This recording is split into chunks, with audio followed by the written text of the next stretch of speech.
John Wayne Gacy, known as the Killer Clown, who in the 1970 in America sexually assaulted 33 teenage boys, would lure them with various excuses, kill them, and easily dispose of their bodies. John Wayne Gacy was born on March 17, 1942 in Chicago. He was the second child in a family of five and had two sisters. He was named after his father, John. His mother was a homemaker who always looked after the children, while his father worked full time. Instead of being upset by his father's absence, they were happy because he was a brutal man who would often beat them, especially John, as he was the only son and would defend his family. John would say, I provoked my father to vent his anger on me. His father even inflicted psychological harm on John, telling he would amount to nothing and would become homosexual in the future, bringing shame upon him. When John was 7, his father brought his friend home, and for several months his friend sexually assaulted John daily. John didn't tell his father because he didn't want to be punished. When John was 8, he sexually assaulted a girl behind the school.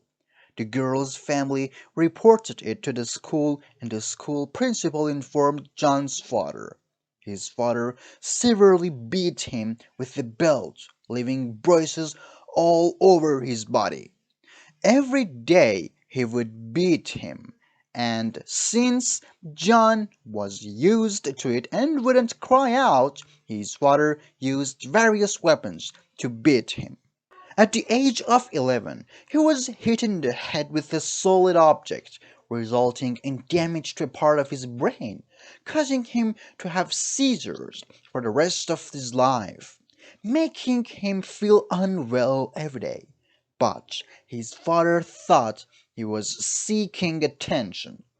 At the age of 18, he entered politics to please his father, who was interested in politics.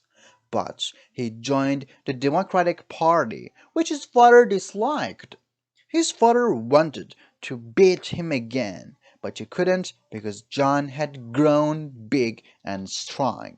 But he found another way to torment him. John's workplace was far from home, so he needed a car, and his father bought him a car and would punish him by taking the keys away from him. He dropped everything, family, work, and money, and went to Las Vegas.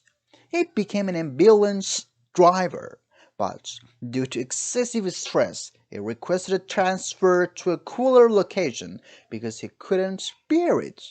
He didn't have a life there. He slept and lived there for several months.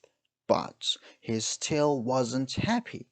One day he found himself holding a teenager's body, but he realized what he was doing and got scared. When he couldn't cope with life, he returned home to his family. He went to school and obtained a degree from college at the age of 21. He was employed at a shoe store and got promoted. There, he befriended a girl named Marilyn Mayers. He became a member of a voluntary group to increase sales and become more successful.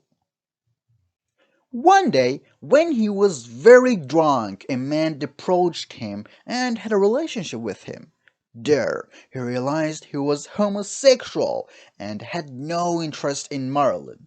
But because her father was wealthy and wanted to hand over 3 KFC restaurants to his daughter, he married Marilyn. John became the manager of KFC and had an income of $12,000. But he wasn't happy and wanted to have relationships with others. He set up a club in the basement of one of the restaurants for parties and brought in teenage workers and assaulted them. There was a society formed there where everyone engaged in such activities. He became the father of two children, Michael and Christian, and said in his talks that it was the best time of his life. The club was a mess, and parties with sexual workers were held, and all the club members were satisfied. One day, a teenage boy named Daniel was seduced, drugged, and manipulated by him for 6 months. And when his family found out, they filed a complaint. A lie detector test was conducted on John, but the results were inconclusive, and he brought witness from the club members, so he was acquitted.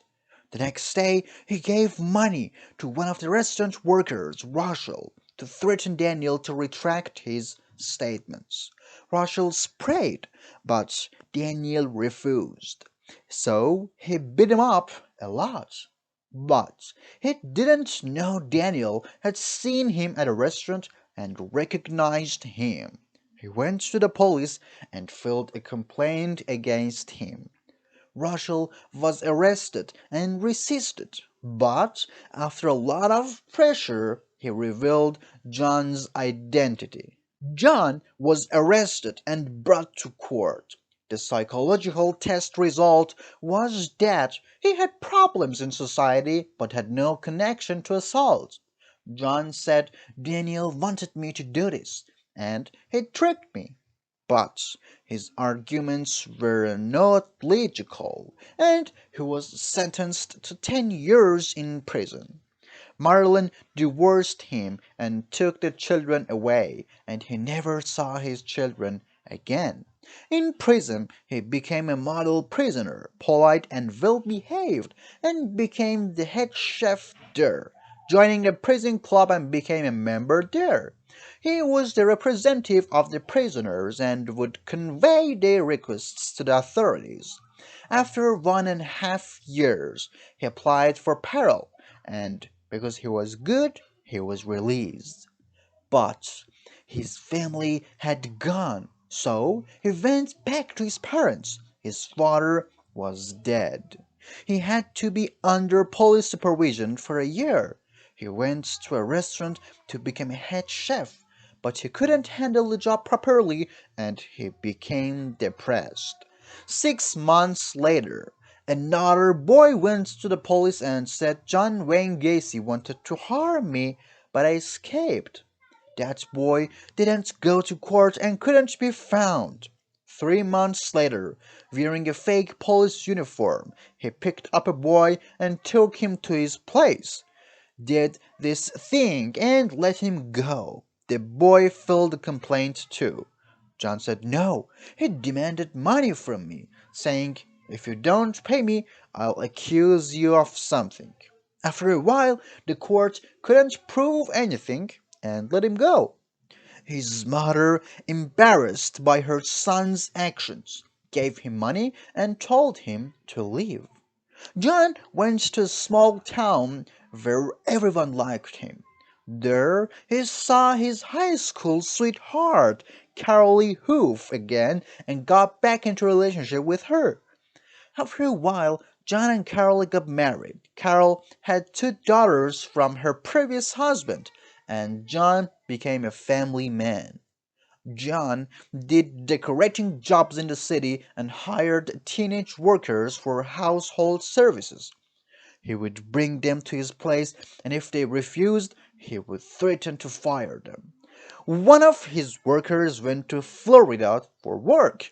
There, he assaulted him, but when they returned, the worker that beat John up.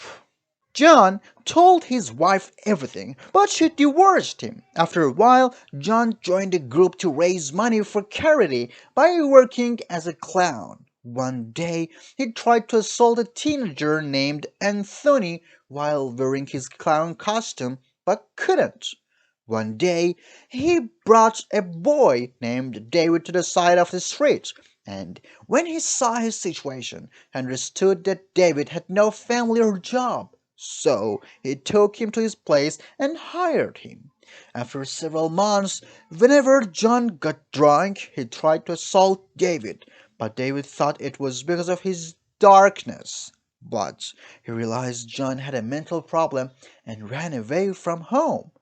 Later, David went to the police and said John was digging under his house and he asked me to do it because he had a bad record.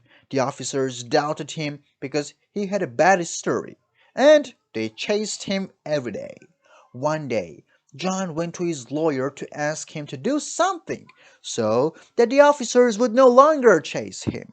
He drank a lot there and got angry, very drunk, and told his lawyer that I killed 30 people and buried them under my house. The lawyer was shocked and didn't know if he should tell anyone or not. The next day, when John remembered that he had said everything and the lawyer had understood everything, he became sure that sooner or later he would go to the police and tell everything. Maybe he has said it already. He says goodbye to everyone and goes to his father's grave and cries a lot. The officers arrest him and obtain a search warrant for his house. When they enter the basement of his house, when the first strike of the shovel, a hand bone is found. They are very shocked because when a body is found with a shovel, it is supposed to have many corpses there. There were many corpses packed together to the extent that the bones were mixed together and couldn't be identified. Investigating his house and identifying the bodies took 6 months. He confesses that he started killing 6 years ago. The first one was a boy at a bus stop. He brought him home, and after a few days he attacked him quickly with a knife when he stood in far from, so that he wouldn't kill me. I killed him with a knife. When I went to the kitchen, I saw that he had made breakfast for me, and that knife was also in hand for his season. From then on, it was enjoyable for me, and I killed over 30 people, some of whom I don't even remember their names. Was relaxation for me. I enjoyed entertaining kids. Like some people are, you know, they unwind in different ways. Either we're going out drinking or that. I could put on clown makeup and I was relaxed, and I enjoyed doing it. It was twice. It was only twice a month that I did it. Yeah, this was not used then for a lure to draw kids to you as No, we would visit different hospitals and entertain the children there. And we didn't entertain them with handcuffs or anything like that. All we used was balloon animals and small toys and stuff. After a while, his death sentence came, and they executed him with a lethal injection. And now the case was closed. If you're into crime stories and documentaries, subscribe to our channel because we'll be posting loads of videos every day.